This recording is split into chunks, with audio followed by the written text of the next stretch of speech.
రుణమాఫీ ముసుగులో తిరుపతి సహకార బ్యాంకులో భారీ కుంభకోణం జరిగింది. 2 కోట్ల రూపాయల రుణాల మాఫీతో పాటు దీర్ఘకాలికంగా వసూలు కాని మరో ₹1 కోటి అప్పులను రద్దు చేస్తూ పాలక మండలి నిర్ణయం తీసుకుంది. వీటితో పాటు రుణాల మంజూరు, వసూళ్లలో నిబంధనలను అతిక్రమించి అక్రమాలకు పాల్పడ్డారు. ప్రాథమిక విచారణలో అవకతవకలు వెలుగు చూడడంతో పూర్తిస్థాయి విచారణకు ప్రభుత్వం సిద్దమవుతోంది. వైసీపీ పాలనలో తిరుపతి టౌన్ బ్యాంకులో చోటు చేసుకున్న అక్రమాలపై కథనం.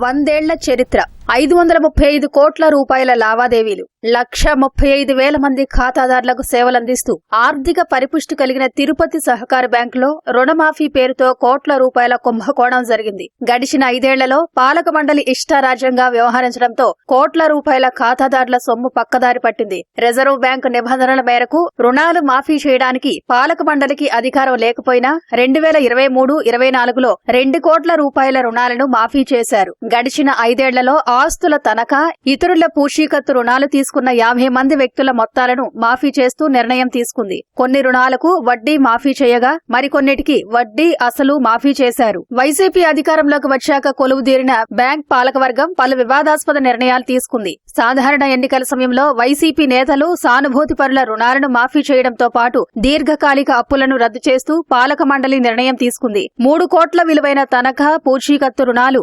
దీర్ఘకాలికంగా బకాయిలను మాఫీ చేశారు. దీర్ఘకాలిక మొండి బకాయిలను రద్దు చేయడానికి నిబంధనలు పాటించాల్సి ఉన్నా ఎక్కడా వాటిని పాటించిన దాఖలాలు లేవనే విమర్శలు వెల్లువెత్తాయి.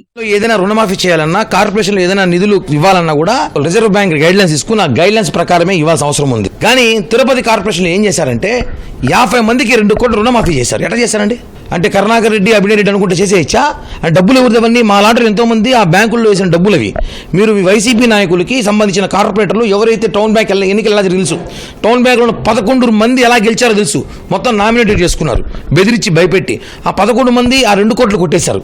వాళ్ళ మనుషులు లోన్లు ఇప్పించుకుని ఆ వాళ్ళకే సంబంధించి రుణమాఫీ చేసి ఆ 2 కోట్లు కొట్టేశారు. విచారించిన అవసరం ప్రభుత్వానికి అయితే ఉంది.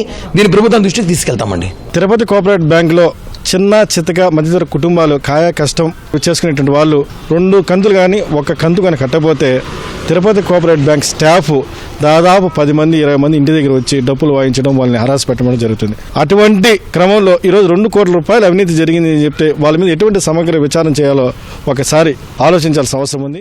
ఆర్బీఐ నిబంధనలు పాటించకుండా రుణమాఫీ, మొండి బకాయిలు రద్దు చేశారని ప్రాథమిక విచారణలో గుర్తించిన అధికారులు పూర్తిస్థాయి విచారణకు ప్రభుత్వానికి సిఫారసు చేశారు. సెక్షన్ 51 అనుసరించి లోతైన విచారణ నిర్వహించాలని, గడిచిన 5 ఏళ్లలో బ్యాంకులో భారీ అక్రమాలు చోటు చేసుకున్నాయని రాష్ట్ర సహకార కమిషనర్కు కలెక్టర్ లేఖ రాశారు.